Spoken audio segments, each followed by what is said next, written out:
एक काळ असं होतं की आम्ही धानासाठी आंदोलन करत होतो, परंतु विरोधी पक्षांनी कुठल्याही शेतकऱ्यांसंदर्भात कुठलाही प्रश्न उपस्थित न करता संवेदनशील मनाने विदर्भाच्या धान उत्पादक शेतकऱ्याला बोनस देणारे राज्याचे प्रमुख मुख्यमंत्री महोदय यांना मी विनंती करतो की त्यांनी संबोधित करावं. आपल्या सर्वांचं या पत्रकार परिषदेमध्ये मी मनपूर्वक स्वागत करतो. पहिल्यांदाच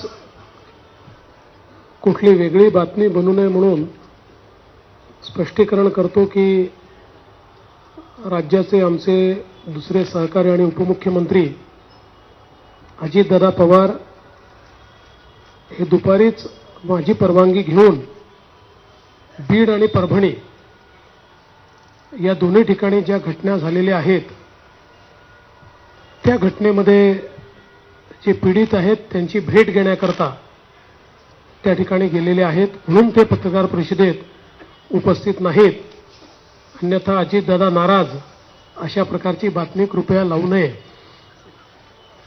आत्ताच माननीय एकनाथराव शिंदेजींनी आपल्यासमोर संक्षिप्त अशा प्रकारचा आढावा ठेवलेला आहे. हे अधिवेशन